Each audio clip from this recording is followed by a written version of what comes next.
ब्रह्मा विष्णु महेश अजर अमर नहीं है। इनका भी आविर्भाव अर्थात जन्म तथा तिरोभाव अर्थात मृत्यु होती है। प्रमाण के लिए देखिए देवी भागवत महापुराण। ब्रह्मा, मैं, विष्णु और शिव ये तुम्हारी प्रभाव से जन्मवान है। हम तो जन्मवान है, हमारा तो जन्म होता है और मरते हैं, नित्य नहीं है, हम अविनाशी नहीं है। फिर इंद्रादि दूसरे देवता नित्य किस प्रकार हो सकते हैं? कृपया अवश्य सुनिए जगत गुरु तत्वदर्शी संत रामपाल जी महाराज के अमृत वचन।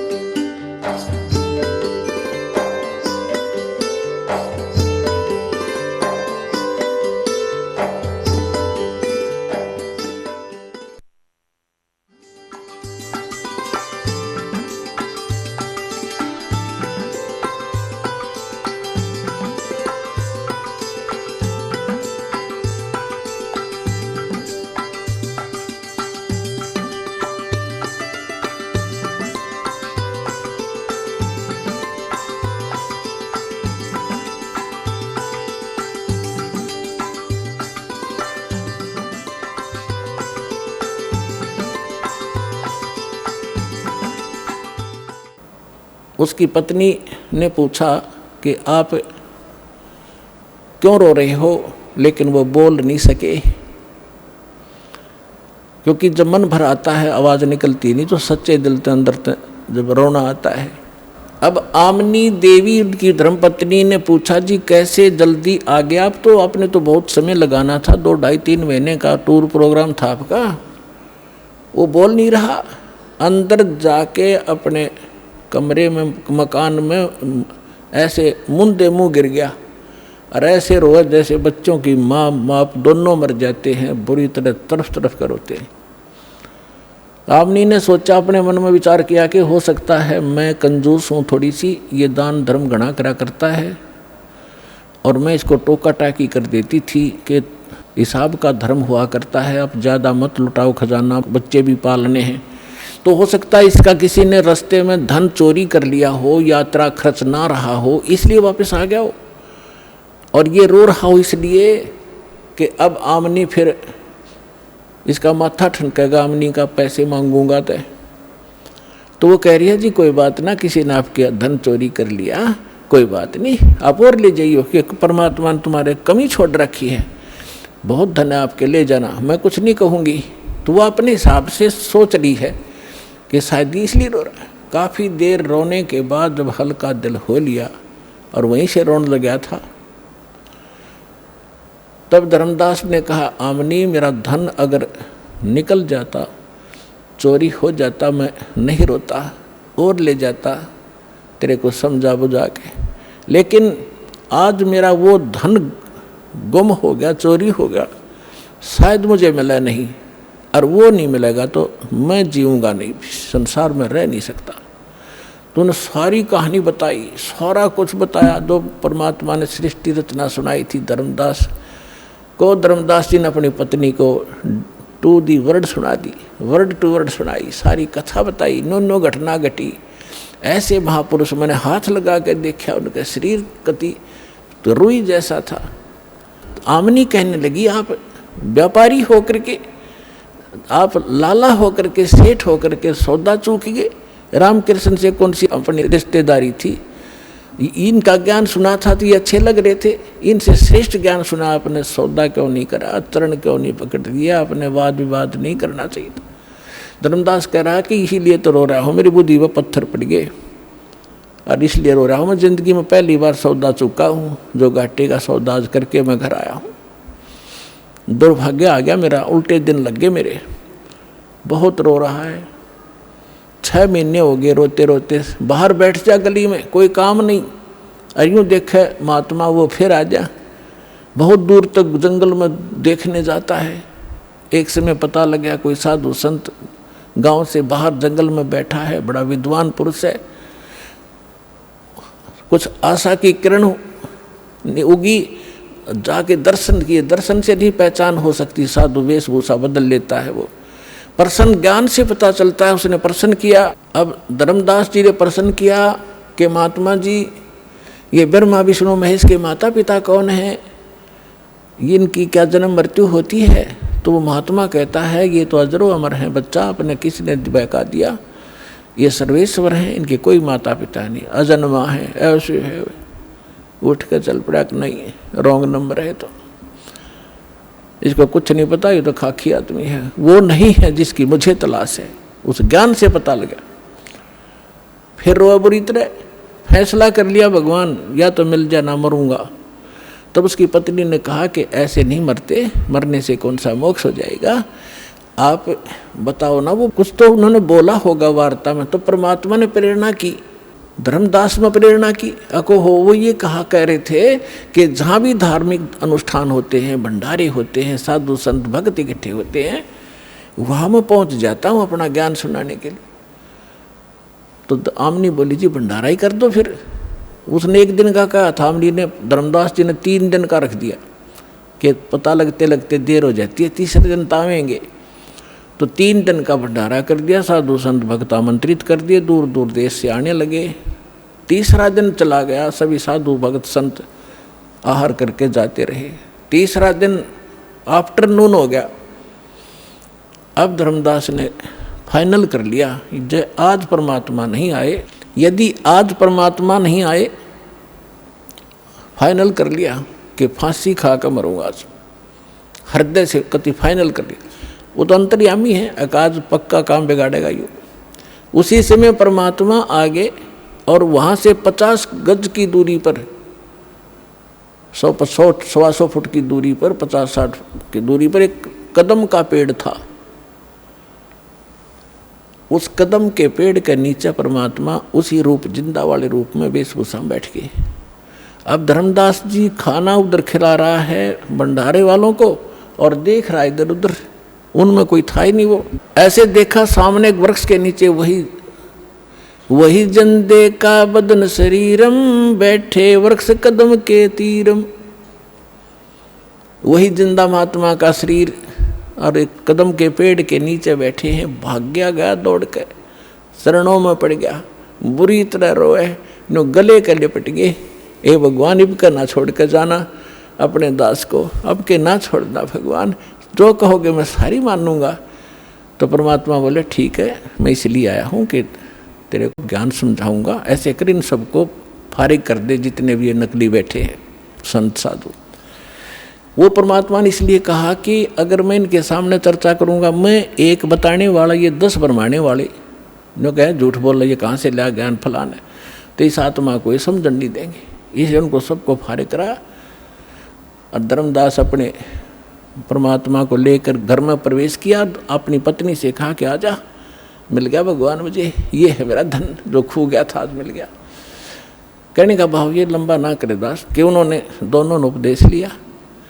आमनी ने कहा भगवान आपने, यह आपका भगत बहुत नरम आत्मा का था, यदि मैं इसको सांत्वना ना देती तो ये पहले मर जाता, इतना दुख नहीं देना था अपने अपने बच्चे को, ये तो मर जाता। तब परमात्मा ने कहा कि बेटा इसको मैंने लोहे जैसा ताव दिया, जैसे लोहा गर्म कर दिया जाता है तो लोहार उसका दुश्मन नहीं होता, या सुनार सोने को गर्म करता है, इसलिए कि जो चाहो आभूषण बनाऊंगा। और ये पहले काल का एजेंट बन रहा था, मेरी एक नहीं सुना था, सारी बात सच्ची मान लेता और फिर मुकर जाता था। तो बेटा अब इसका लोहा गर्म कराया है मैंने, 6 महीने तक इसको तड़फा के, अब मैं जो कहूँगा ये सारी स्वीकार करेगा, इसलिए ये ताव दिया था। अब ये सारी बात सुनेगा, मैं साथ था इसका, मरने थोड़ा देना था इसको। तो फिर दोनों ने उपदेश लिया। फिर क्या हुआ, धर्मदास ने रट लगा दी, भगवान मुझे वो लोग दिखा दो, वो लोग दिखा दो। परमात्मा बोले अरे मैं जो कह रहा हूँ वह मान ले, देख लेगा जब भी वही बात है, मुझे विश्वास कर, मैं झूठ नहीं बोल रहा, कि नहीं वो स्थान दिखा दो, वो भगवान कैसा है। परमात्मा ने खुद कह भी दिया कि मैं परमात्मा हूँ, मैं सारी सृष्टि का रचनहार हूँ, लेकिन ना जची। तो परमात्मा ने कहा ठीक है दिखाऊंगा, कभी समय आने दे। एक दिन परमात्मा आए और उनको लेकर के सतलोक गए, शरीर वहीं रहा, ऊपर जाकर दिखा के, वहाँ जाकर जो नीचे से साधु परमात्मा जिंदा रूप में थे सामने वही तख्त पर बैठे दिखाई दिए, और उनका शरीर बहुत तेजों में था। वहाँ की और वहाँ की सारी सृष्टि देखी। वहाँ से ही स्त्री और पुरुष गांव के गांव बसे हुए हैं, बहुत सुंदर महल हैं, बड़े सुंदर शरीर हैं उनके, और सुंदर आभूषण पहनते हैं, बड़ा प्यार से रहते हैं। तब धर्मदास ने कहा, भगवान मुझे यहीं रख लो। हे परमात्मा, आप तो सचमुच मतलब मूर्ख हूँ, आप स्वयं मालिक हो। हे भगवान, मुझसे गलती हुई, माफ़ करो, मुझे यहीं रख लो। परमात्मा बोले, नहीं, आपको वापस जाना पड़ेगा, आप भक्तिहीन हो चुके हो। मैं ऐसा मंत्र सतनाम दूंगा 2 अक्षर का, और फिर सार नाम दूंगा। इनकी साधना से 2 में विधि बताऊंगा, शीघ्र धनी हो जाओगे। और फिर यहाँ जाना बच्चा, फिर मेरा गवाह बना, आपके भाई बहनों को बता कि सचमुच वास्तविकता क्या है। तब वापस भेजा। 3 दिन बीत गए इसी कारण में। 3 दिन तक सब रिश्तेदार इकट्ठे हो गए कि धर्मदास कोमा में गया, पागल हो गया, बेहोश हो गया। जादू जंत्र करनिया महात्मा इनके घर पर आता था। अब जो ही तीसरे दिन होश में आया, सारे आसपास बैठे। यदि वो आसपास ना बैठे होते तो वो इन्हों सोचता स्वप्न होगा, और वो देखा तो सचमुच तो मर चुका। यूं न तो मरा मान लिया, लेकिन श्वास चल रहे थे, अचेत थे। तब धर्मदास को विश्वास हुआ। परमात्मा ने बताया कि मैं काशी में आया हुआ हूँ, बनारस में, वहाँ धानक रूप में रहता हूँ, जुल्हे का काम करता हूँ। अब यह तसल्ली हो नहीं कि वो भगवान यहाँ रह रहा होगा। तो जितने भी सब रिश्तेदार थे वो तो खुशी मनाई, भाई धर्मदास जीवित हो गया, चोखा धन्य है भगवान। फिर वहाँ पहुँचा, जाके बनारस में देखा भगवान सामने, ओए होए वही बैठे जो के नो चरणा में पड़ गए।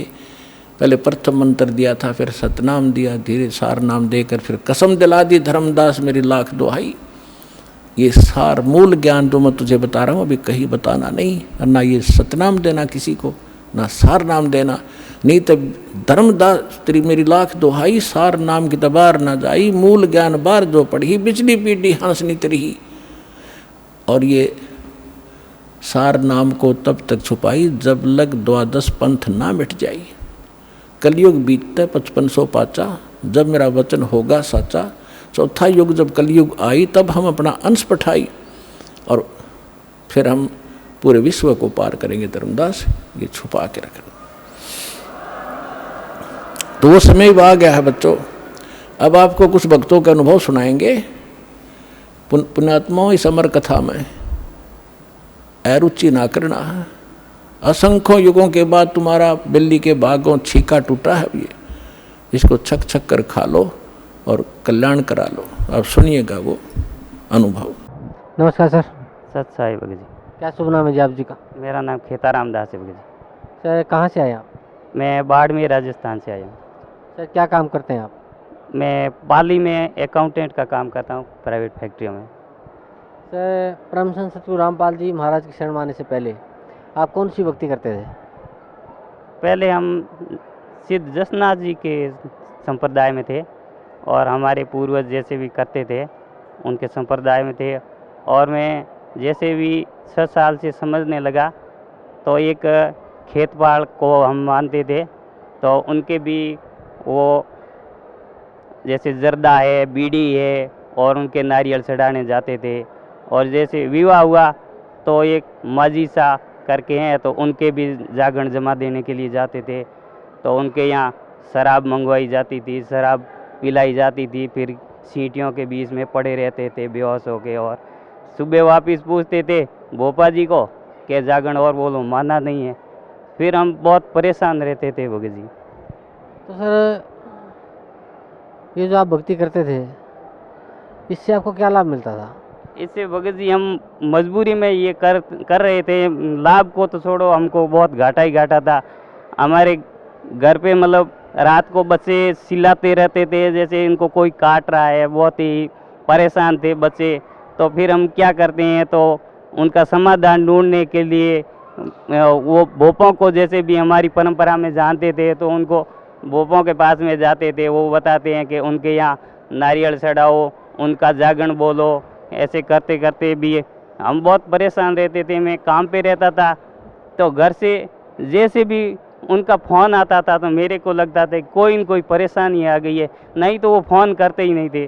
फ़ोन आने का मतलब है कोई न कोई समस्या आ गई, और मैं घर से वहाँ से काम से भी डिस्टर्ब जो होता था, घर आता था, फिर उनको भूपों के पीछे पड़ता था। इस तरह से मैं बहुत दुखी था भगत जी। सर, परम संत सतगुरु रामपाल जी महाराज की शरण में आप कैसे आए? मैं पाली में काम करता था, तो यहाँ भगत जी एक है, तो वो एक बार यहाँ आके गए थे। फिर उन्होंने एक किताब जो अखबार में लपेट के वो ले जा रहे थे। मैंने पूछा कि ये इसमें क्या है भगत जी? कि किताब है। कैसी किताब है दिखाओ? कि ज्ञान की किताब है, ये दूसरे ने मंगाई, आपको ला के दूँगा।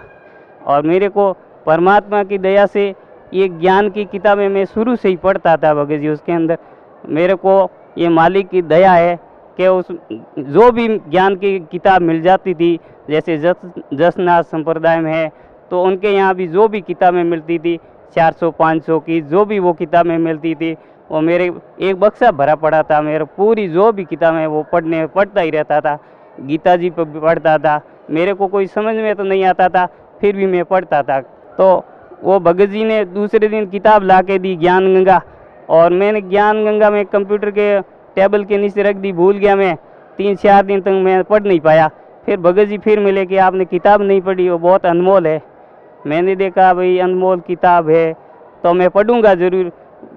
तब तक मेरी बुद्धि काम नहीं करती थी। अनमोल मैंने देखा कितने की है भगत जी? क्या 10 रुपये की थी। मैं क्या समझता, मैं तो ना समझता। फिर उसको घर ले जाके पढ़ा और देखा, रात को लेके गया तो रात को 1:30-2 बज गए और मैं नींद आ गई, कब पता नहीं चला। सुबह 5 बजे देखा तो फिर पढ़ना शुरू कर दिया, और ऐसे करके मैंने 2 दिन में किताब देखी। और फिर वो उन भगत जी के पास में गया वापस। उन्होंने पूछा कि भगत जी किताब पढ़ी? हाँ मैं पढ़ी है। क्या आपको कुछ विश्वास आया? मैंने कहा भगत जी या तो विश्वास करो मत या पूरा करो। और तो क्या ठीक है भगत जी, आपको मैं कुछ इन सत्संग सुना दूंगा, मेमोरी में भर के दूंगा। फिर मेरे को सत्संग दी, और उसके बाद में 3-4 दिन बाद में कहा कि सत्संग है, चलोगे? मैं क्या चलूँगा। मैं वैसे भी मेरे को 1.5-2 महीने में गांव जाता था, तो मैंने सोचा गांव नहीं जाके इन भगत जी के साथ में चल के आ जाता हूं। और मैं यहाँ आ गया। आया तो यहाँ की व्यवस्था देखी, एकदम बिस्तर वगैरह बिछे हुए, और ये इतनी अच्छी व्यवस्था थी कि मालिक मैंने यहाँ ज़िंदगी में भी कभी नहीं देखा था। उसके बाद में मैं सुबह उठा तो यह देखता हूँ कि ये कबीर साहब और गरीबदास जी महाराज, इनको मैंने कहीं न कहीं देखा है। और ये मेरे को बहुत मैंने याद करने की कोशिश करी, पर मैंने कहा इस जन्म में तो मैं कभी आया ही नहीं हूँ, ये मालिक की रज़ा है। और उसके बाद में मैंने कहा कि मेरे को गुरुजी के दर्शन करने हैं, कि गुरुजी सुबह 10 बजे आएंगे। आप सुबह मेरे को नियम बताए और मेरे को कहा कि नाम उपदेश ले लो। मैंने नाम उपदेश ले लिए, और फिर गुरुजी के सत्संग हुआ। तो सत्संग में मेरे को इतना पूरा समझ में नहीं आया, कुछ कुछ समझ में आया।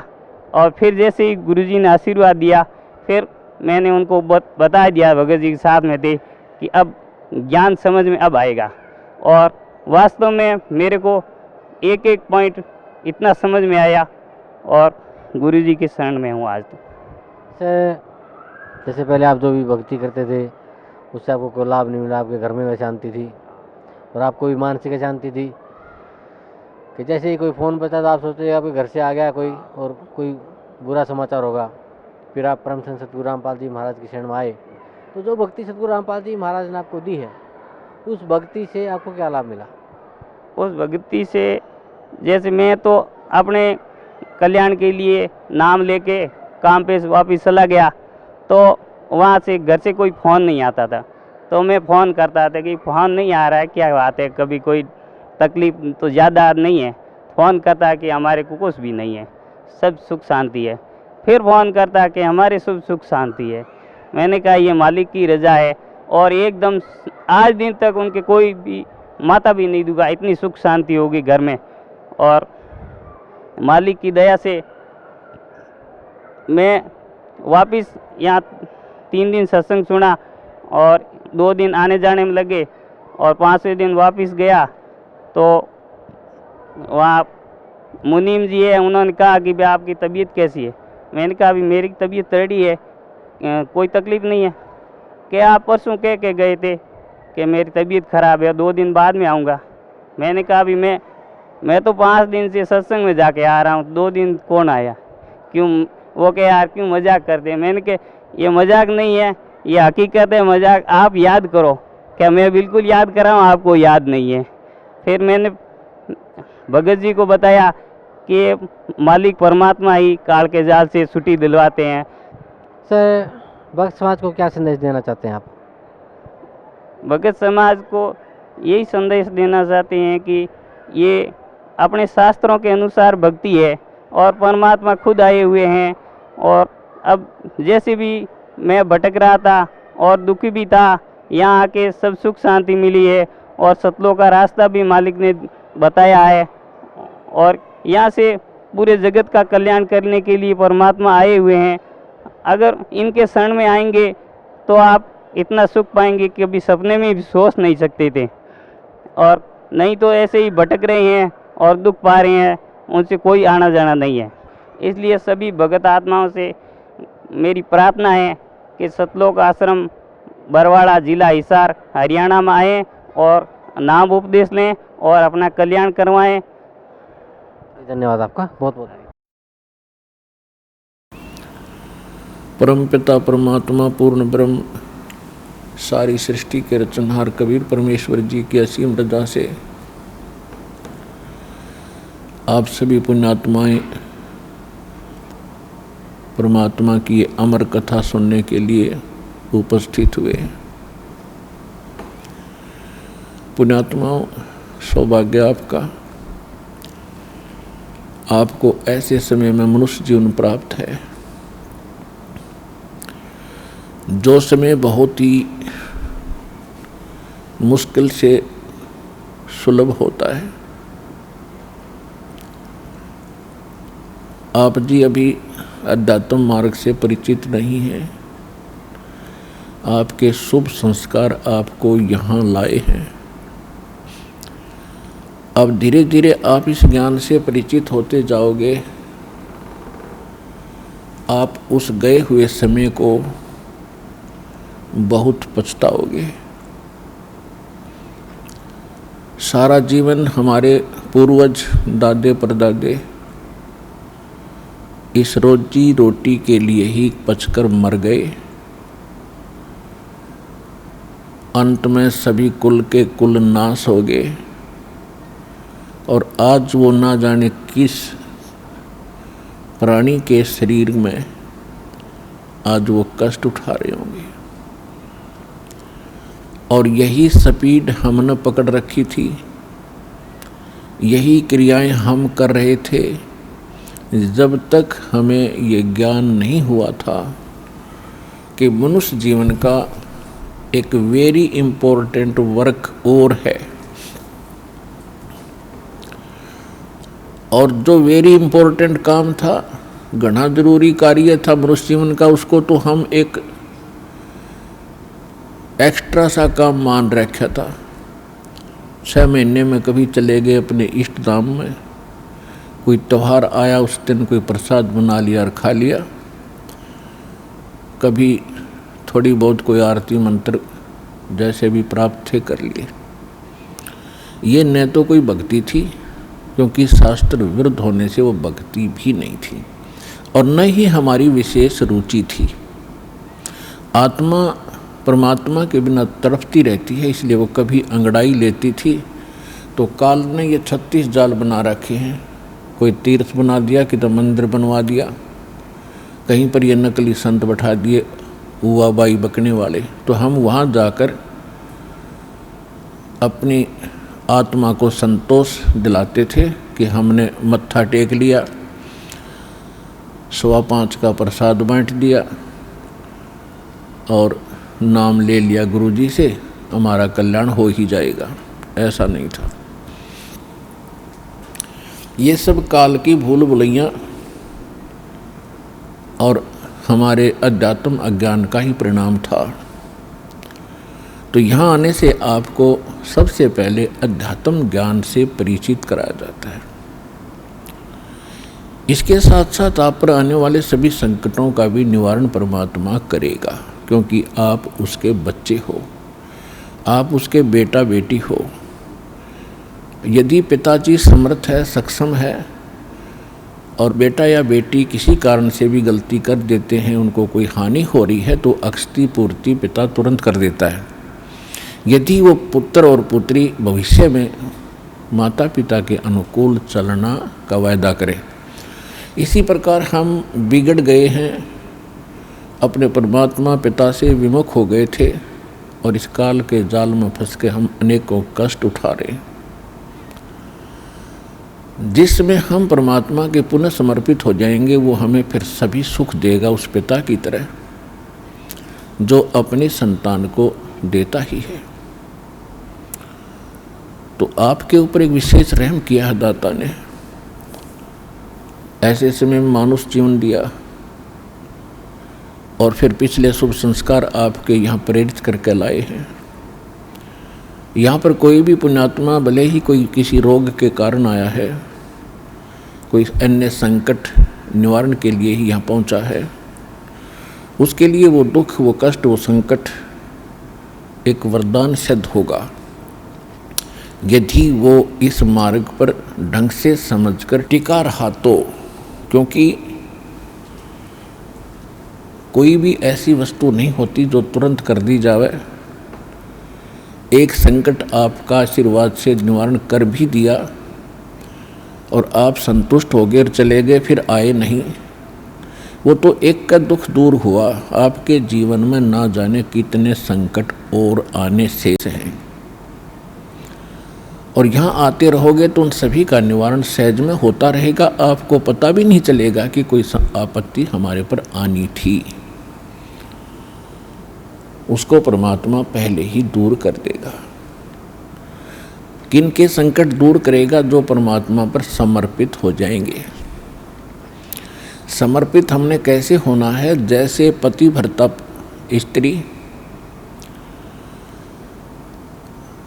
अपने पति के अतिरिक्त किसी अन्य पुरुष में कभी भी पति वाला भाव नहीं करती, तो उसका पति उससे विशेष प्रेम करता है, विशेष उसका ध्यान रखता है। तो हम अपने पति से, अपने मालिक से, अपने स्वामी पूर्ण परमात्मा कबीर देव से हम दूर हो चुके हैं। हमने यहाँ आकर के 36 खसम कर लिए। कैसे कर लिए? कभी हम शिव की पूजा करते हैं, उसको मालिक मान बैठते हैं। कभी हम गणेश को मालिक मान बैठते हैं। कभी हम विष्णु जी को, कभी हम अन्य देवी देवताओं या गांव के किसी भैरव भूत बेतालों को। और ये ऐसे सक्षम नहीं हैं जो हमें कुछ सुख दे सके। ये ना हमें दुख दे सकते, ना ये हमें सुख दे सकते, क्योंकि ये केवल हमें किया कर्म ही देते हैं। और पूर्ण परमात्मा सत्य पुरुष कबीर देव, कबीर साहिब, ये हमारे सभी संकटों का निवारण करते हैं। ये सक्षम हैं। हमारे जीवन में आने वाले यानी प्रारब्ध में, किस्मत में किसी भी प्रकार का कोई संकट है, उसका ये निवारण सहज में कर देते हैं। ये कब करते हैं? जब हमारी आस्था 100% कबीर परमेश्वर में हो जाएगी और अन्य किसी भी देव से हम कोई भी वस्तु की डिमांड स्वप्न में भी नहीं करेंगे। किसी भी प्रकार का कोई संकट है तो अपने परमात्मा कबीर जी से ही हम अर्जी लगाएंगे हृदय से। कुछ समय के बाद आपका स्वभाव बन जाएगा इस ज्ञान और समाधान और इस भक्ति के कारण कि आप पर कुछ भी आपत्ति आवेगी, आप केवल हे बंदी छोड़, हे परमपिता परमात्मा कबीर साहिब, आपके मुख से यही निकलेगा। तो उस समय परमात्मा आपके साथ हो लिया। फिर उस आत्मा के जीवन सफर में कोई भी संकट, सफर के अंदर कांटे होते हैं रास्ते में, तो हमारे जीवन सफर में कोई भी कर्म पाप कर्म रूपी कांटा होगा तो वो परमात्मा ऐसे बुहार देगा जैसे पति भरता जमी पर जो जो धर है पाँव, समर्थ झाड़ू देत है ना काटा लग जावे। उस समर्थ को भूल कर हम परमात्मा से दूर होकर संसारिक लोगों से, संसारिक इन अधिकारियों से और इस तीन लोक के भगवान देवों से हम इनसे अपना संकट निवारण की इच्छा करते रहे। ये हमारी अध्यात्म ज्ञान की जो है कमी थी, त्रुटि थी। और जब हम परमात्मा से ही सब कुछ डिमांड करेंगे, इनके ऊपर समर्पित हो जाएंगे, तो परमात्मा कहते हैं जिस समय आप गर्भ के अंदर थे उस समय आपके साथ कौन था? ना माँ थी, ना पिता था, ना कोई अन्य सगा संबंधी था। अकेले आप और परमात्मा, बीच में कोई नहीं था। उस समय आप सीधी पुकार कर रहे थे, हे परमात्मा मुझे इस नरक से निकाल दे। माँ के गर्भ में बहुत पीड़ा होती है। उस पीड़ा को हम बाहर आने से भूल जाते हैं, क्योंकि त्रिगुणमयी माया, इन तीनों गुणों के प्रभाव से हम बहुत ज़्यादा प्रभावित होकर के अचेत हो जाते हैं। वो पिछली सब शुद्ध बुद्ध समाप्त हो जाती है। और परमात्मा आप कितना साथी है कि अंदर माँ के पेट में आपको उसने पाला। माँ के गर्भ से बाहर आने से पहले आपकी कैसी व्यवस्था कर दी, वो कितना चिंता करता है आपकी। दांत नहीं थे तो माँ के स्तन में दूध भेज दिया, और उससे पहले एक टोपा दूध नहीं था माँ के स्तन में। जो परमात्मा इतना भविष्य की आपकी चिंता करता है, और बाहर आकर के आप स्वयं इतने इंटेलिजेंट बन गए, चतुर बन जाते हो, धनी बनने के लिए, अपनी सुरक्षा करने के लिए, अपने को सुखी बनाने के लिए लोगों को लूटते हो, रिश्वत लेते हो, चोरी करते हो, डाके मारते हो। आप भगवान के विधान को भूल गए, आपको याद नहीं है। जो परमात्मा आपकी इतनी केयर टेक करता है, इतनी देखभाल पहले से चिंतित है, तो अब कौन सा वो दूर है आपसे। आपको केवल प्रारब्ध तो मिलेगा ही मिलेगा जो आपकी किस्मत में लिखा है। उसको तो उसको भी मिलेगा जो भक्ति नहीं करते। लेकिन भक्ति करने का उद्देश्य मूल यही होता है, आत्म कल्याण हो, और इस जीवन में हमारा कोई पाप कर्म हो, कोई कष्ट आना हो, उसका भी निवारण हो। तो उसका निवारण तो एक ही से हो सकता है, उस परम पिता परमात्मा पूर्ण ब्रह्म से। अन्य भगवान, अन्य ये देव, वो संकट निवारण नहीं कर सकते। पाप के हमारे किस्मत में लिखे हुए कर्म को वो नहीं समाप्त कर सकते, वो भोगना ही पड़ता है। केवल कबीर देव, कबीर साहब, ये हमारे इन पाप का नाश कर सकता है, हमारे जीवन को सुखी कर सकता है। तो क्या बताते हैं, उस समर्थ की रीझ छुपाई, अब कुल कुटुंब से राता, गर्भ के अंदर बचन भरे थे, कहाँ गई वो बात। अब देखो परमात्मा फिर आकर हमें सचेत करते हैं, क्योंकि काल ने तो हमारे ऊपर पर्दा डाल दिया, बुद्धि पर पत्थर गेर दिए। माँ के गर्भ से बाहर आते ही हम सब कुछ भूल गए, नए सिरे से पढ़ाई जाती है। ये तेरा चाचा, ये तेरी चाची, ये तेरी माँ, ये तेरे पिता, मामा, ये बुआ, और कै ख ग ग, ये नए सिरे से पढ़ाई जाते हैं। हम इतने जो है अचेत हो जाते हैं, और परमात्मा फिर आकर हमें फिर नए सिरे से याद दिलाते हैं कि उस समर्थ की रीझ छुपाई। उस समर्थ ने आपके ऊपर प्रसन्न होकर के आपकी प्रार्थना सुनी। रीझ माने खुश होकर के आप पर जो रहम किया, वो रीझ आपके ऊपर प्रसन्न हुए, उस समर्थ की रीझ छुपाई, वो भूल गया तो उस मालिक के उस रहम को। अब कुल कुटुंब तय राता, अब भूल गया ये तेरा बेटा या कोठी या कार ये मेरा, ऐसे वैसे सारा दिन इसी भूल भुलैया में जीवन नाश कर रहा है। और गर्भ के अंदर बचन भरे थे, कहाँ गई वो बात। अब परमात्मा याद दिलाते हैं, अब कहाँ गई वो तेरी बात। जब नु क्या था माँ के पेट में कि हे परमात्मा एक बार मुझे बाहर निकाल दे, कभी भी गलती नहीं करूँगा, आपकी याद गणी रखूँगा और आप पर पूरा विश्वास करूँगा। निर्वाह के लिए कार्य करते समय भी आपकी याद कभी नहीं भूलूँगा। और अब हम क्या करते हैं, केवल सांसारिक इन कार्यों में सारा जीवन लगाते हैं। भगवान की याद तो कभी कोई चर्चा करता तभी आती है, ना तो स्वप्न में भी ना आती है हमारे को।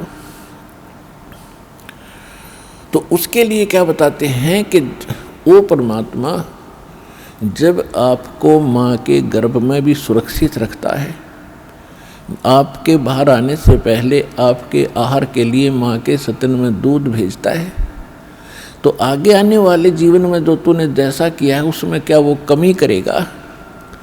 तो इस आधार से भी हमने उन बुराइयों से हट जाना चाहिए जो हम स्वयं धनी बनना चाहते हैं।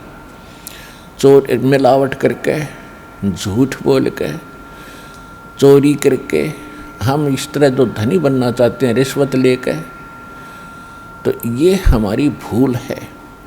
ये पैसा ऐसे एकत्रित किया हुआ आपके पास नहीं रहेगा। परमात्मा आप पर रहम करेगा और उसकी भक्ति सत्य करोगे तो जो प्रारब्ध है वो तो आपका मिलेगा मिलेगा, लेकिन उस प्रारब्ध के अंदर जो काटे हैं कर्म के वो नहीं दुख देंगे।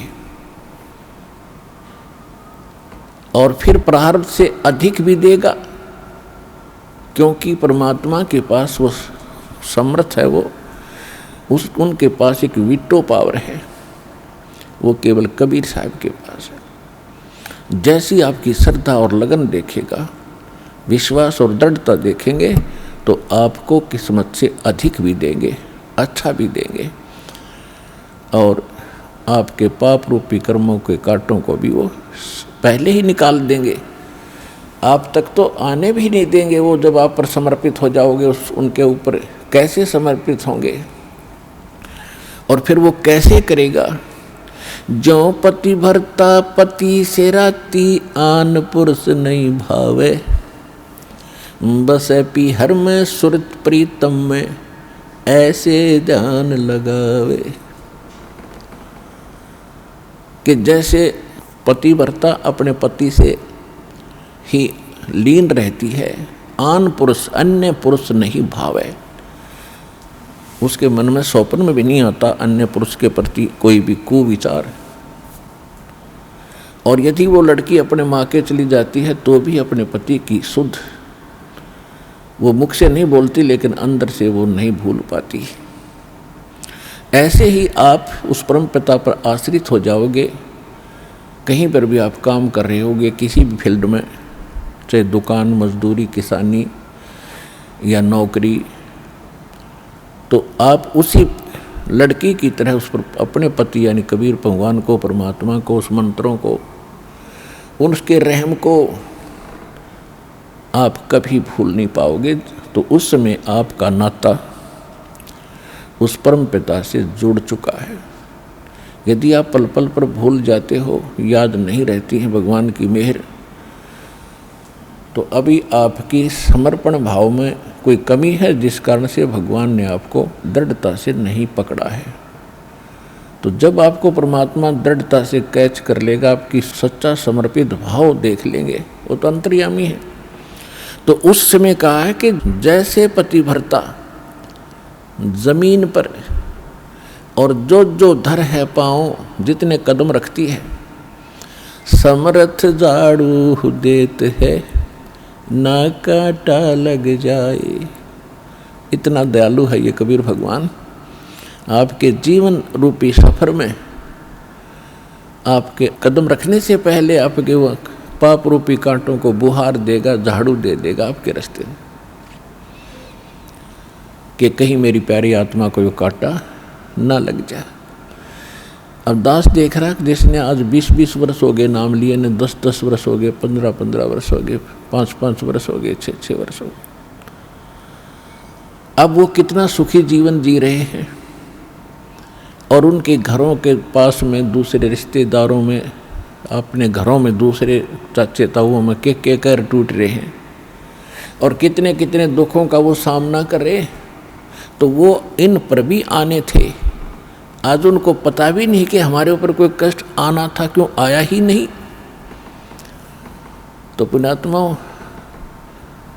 आज उन भक्तों से पूछ कर देखना आप, क्योंकि आपको यहाँ इकट्ठा इसलिए किया जाता है, आपसे पहले लगे हुए बच्चे भाई बहन आपके भी यहाँ आते हैं, और वो आपको अपना अनुभव सुनाते हैं कि हम ऐसे दुखी थे, और जिस दिन से दीक्षा ली है, मालिक की शरण ग्रहण की है, हम पर कोई संकट नहीं आया।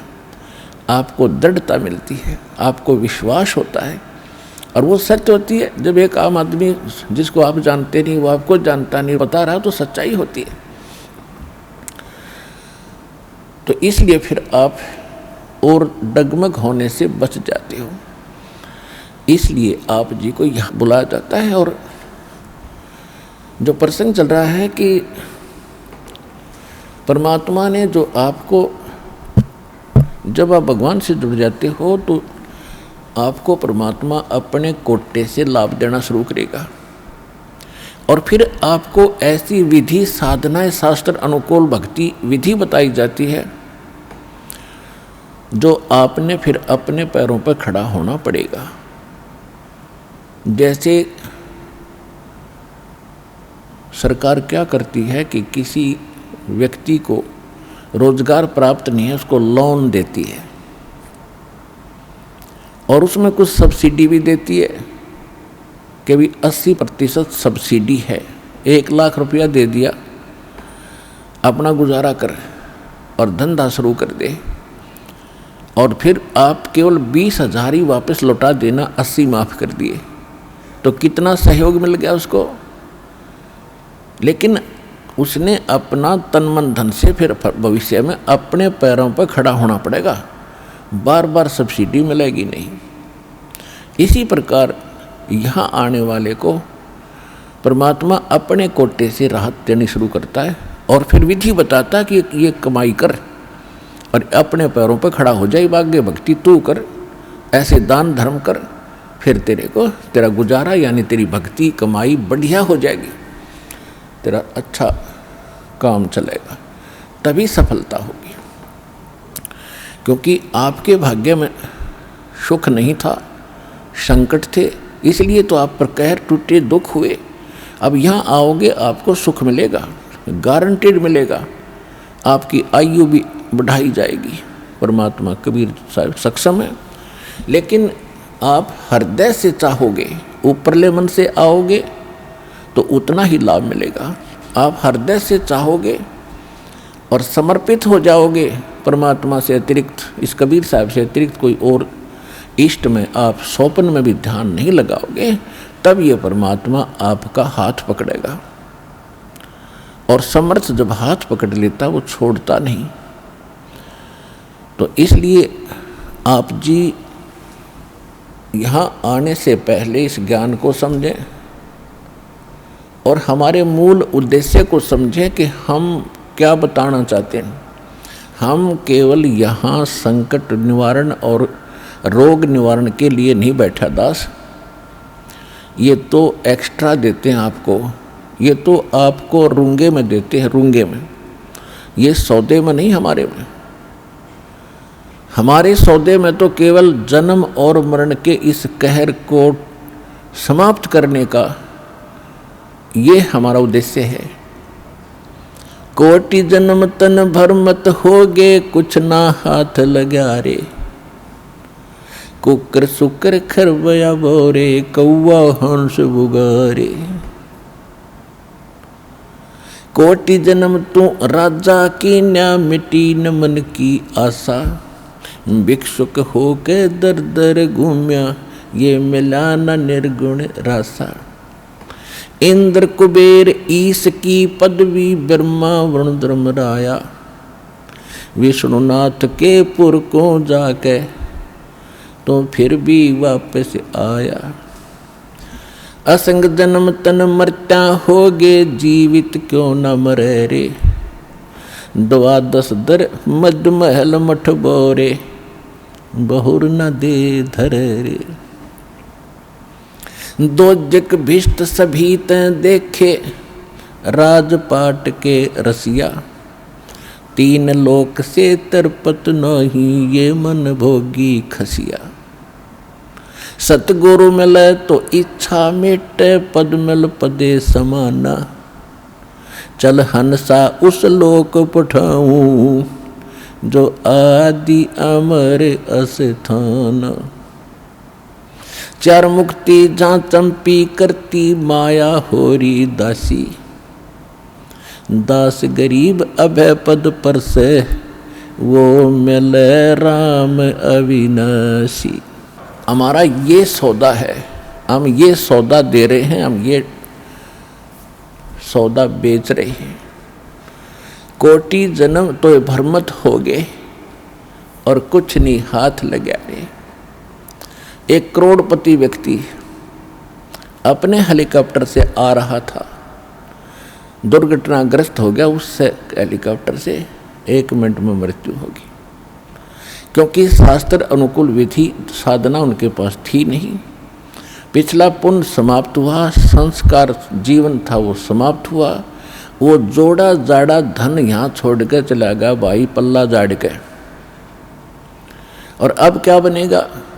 फिर पीछे तू पशुआ की जय, गद्दा बैल बनाई। ये 56 भोग कहाँ मन भोरे, की तकुरडी चरने जाई। ओए हाय, पुण्यात्माओं कलेजा फट जा मानस का, जब थोड़ी सी होश हो तो। और शोधि आवेगी, ज्ञान आएगा, अकल आवेगी इस ज्ञान के सुनते। और ये ज्ञान सतगुरु दे सकता, पृथ्वी पर कोई दे नहीं सकता। और सतगुरु वर्तमान में इस दास के अतिरिक्त 21 ब्रह्मांड में नहीं है।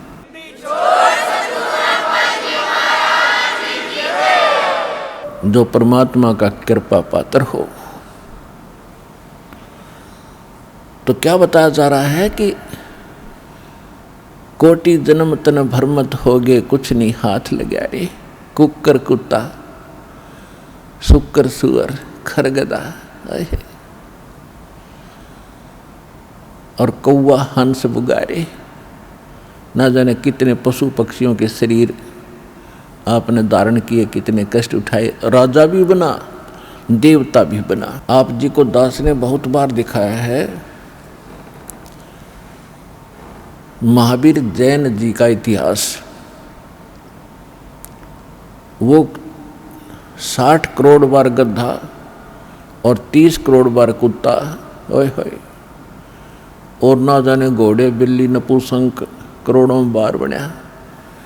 और कुछ बार राजा भी बना, 80 लाख बार देवता भी बना। 80 लाख बार 80 लाख बार देवता बना और 60 करोड़ बार गधा बन गया। गधा तो एक बना बतेरा, सारी अकड़ निकल जा जीव की। तो खाक देवता बना, फिर गधा बन के खड़ा हुआ। What is this? ये काल की भूल भुलैया, मूर्ख बना रखे अपने को। यहाँ मेहनत करो, मजदूरी करो, साधना करो, और ऊपर काल के होटल में उसका नाश करके, काल ने होटल खोल रखे ऊपर स्वर्ग इन सभी देवताओं ने, और आपके से ही टैक्स लेकर आपसे एक्स्ट्रा चार्ज कर करके ये मनमान्य रेट लगाते हैं। वहाँ पर आपकी पूंजी से ही अपना गुजारा कर रहे हैं। यह सारा कंजूस देश है, कंजूस लोक है, यहाँ कोई भी सक्षम नहीं है। एक ही स्थान है जिसमें किसी चीज़ का अभाव नहीं है। वहाँ कोई टैक्स नहीं है, वहाँ कोई कष्ट नहीं है। ये 5 तत्वों से बना हुआ शरीर नहीं है। वो बिना नाड़ी का शरीर एक तत्व से बना हुआ है। उसमें वर्ग अवस्था नहीं है, उसमें मृत्यु नहीं है। वहाँ सारे भरे भंडार हैं। अब जैसे आप यहाँ आते हो, सतलोक आश्रम बरवाला, जिला हिसार हरियाणा में, आप यहाँ सारा दिन देखते हो कैसे आपका टाइम जाता है।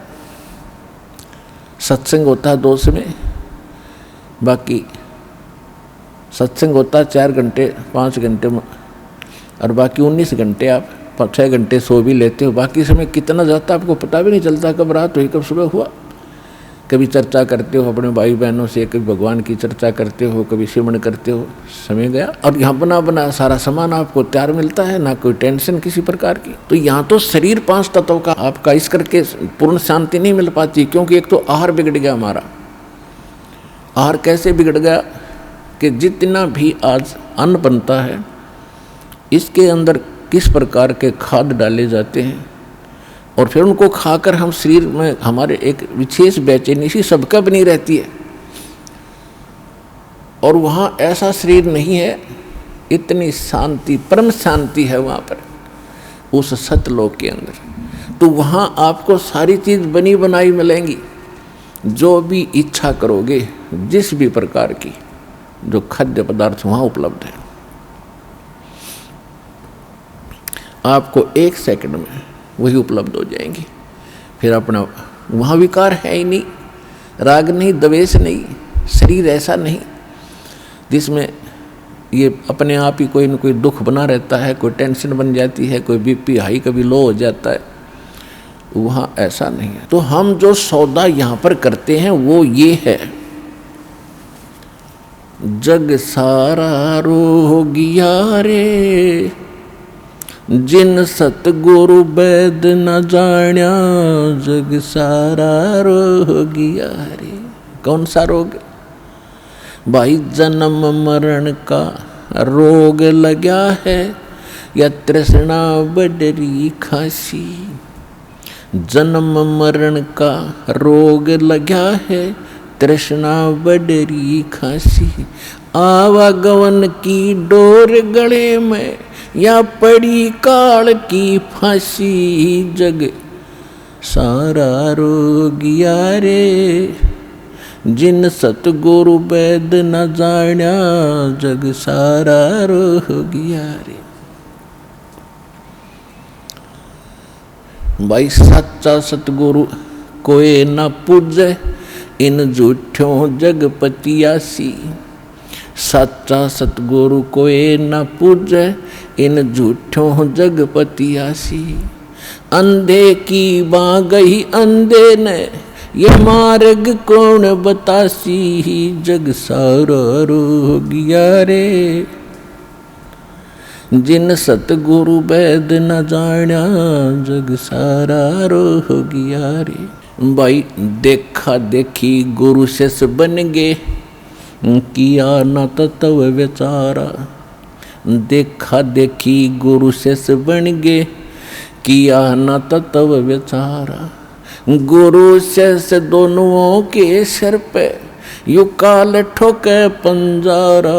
जग सारा रोगिया रे, जिन सतगुरु वैद न जाण्या, जग सारा रोगिया रे।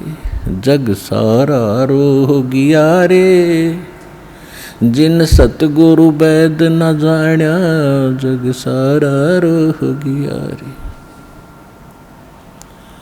भाई सार शब्द सर जीवन बुट्टी, गैस गैस अंग लगावे। सार शब्द सर जीवन बुट्टी, गैस गैस अंग लगावे। कहें कबीर तुम सत कर मानो, ये जन्म मरण मिट जावे। जग सारा रोगिया रे, जिन सतगुरु वैद न जाण्या, जग सारा रोगिया रे। जग सारा रोगिया रे, जिन सतगुरु वैद न जाण्या, जग सारा रोगिया रे। भाई सार शब्द सर जीवन बुट्टी, गैस गैस अंग लगावे। सार शब्द सर जीवन बुट्टी, गैस गैस अंग लगावे। कहे कबीर तुम सत्य कर मानो, ये जन्म मरण मिट जावे, जग सारा रोगिया रे। जिन सतगुरु बैद न जाण्या, जग सारा रोगिया रे, जग सारा रोगिया रे। जिन सतगुरु बैद न जाण्या, जग सारा रोगिया रे। अब परमात्मा ने बताया है कि पूरा विश्व ही जन्म मरण के रोग से ग्रस्त है। जैसा कि हम पहले इन नकली धर्म गुरुओं से ज्ञान सुना करते थे कि श्री कृष्ण जी ही श्री विष्णु जी हैं और शंकर ब्रह्मा विष्णु ये तीन अमर देवता हैं, इनका जन्म मृत्यु नहीं होता, ये समर्थ हैं।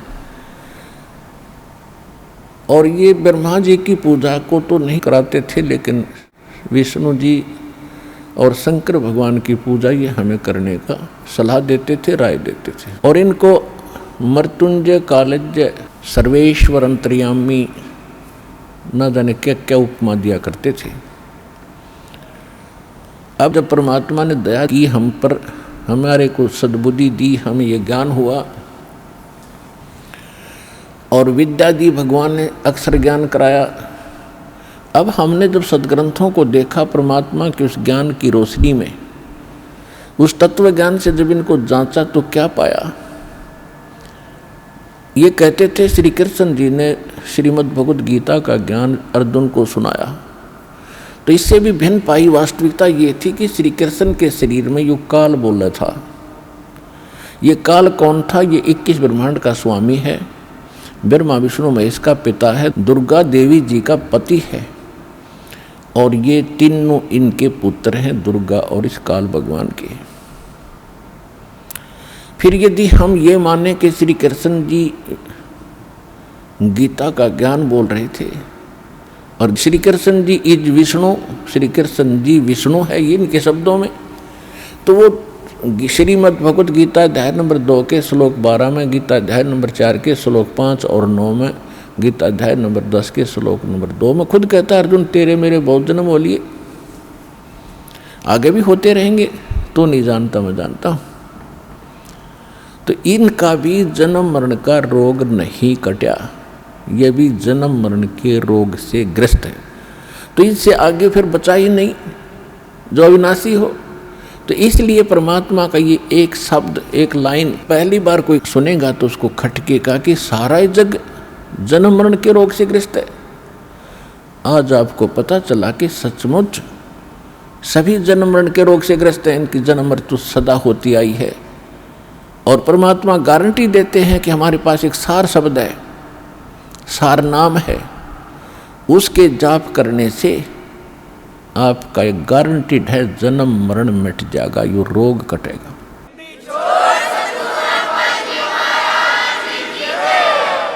ये जड़ी, ये औषधि, ये सरजीवन बूटी अभी तक प्राप्त नहीं थी, और जिन महापुरुषों को मालिक ने प्राप्त कराई उनसे वचनबद्ध कर दिया था कि अभी इसको नहीं बताना, नहीं तो काल के दूत भी यही ज्ञान और यही भक्ति बताएंगे, और इनके द्वारा दिए गए ये मंत्र, ये जड़ी काम करेगी नहीं, क्योंकि अधिकारी नहीं है। अधिकारी के बिना कोई भी कार्य सफल नहीं होता, ये आपको खूब पता है। तो परमात्मा कहते हैं कि धर्मदास मेरी लाख दुहाई, और ये सार नाम, सार शब्द कहीं बाहर ना जाए। सार शब्द बाहर जो पढ़ी, बिचली पीढ़ी हंस नी तरही। इस सार शब्द को तब तक छुपाई जब तक 12 पंथ मिट जाए। ये कलयुग बीते 5500 पांचा, तब ये मेरा वचन होगा सच्चा। क्या कि चौथा युग जब कलयुग आई, तब हम अपना अंश पठाई, और काल फंद छूटे नर लोई, सकल सृष्टि परवानी कोई। ये वचन कहे थे भगवान ने। तो धर्मदास जी से परमात्मा कहते हैं ये जो मैं आज बोल रहा हूँ कि मैंने काल से कहा था कि कलयुग में मैं अपना एक दास भेजूंगा, अपना वेरी इम्पोर्टेंट हंस भेजूंगा, अंश भेजूंगा, और सारी सृष्टि नाम लेगी, सबके ये काल के फंद टूटेंगे, और ये मेरा वचन कब सच्चा नजर आएगा? जब तक वो समय नहीं आएगा तब तक मेरी इस वाणी को कोई समझेगा नहीं, किसी का विश्वास नहीं होगा कि सारा एक का भक्ति करेगा, एक का भगवान की। तो परमात्मा ने निर्णय कर दिया था कलयुग बीतता 5500 पाचा, जब यो वचन मेरा होगा साचा।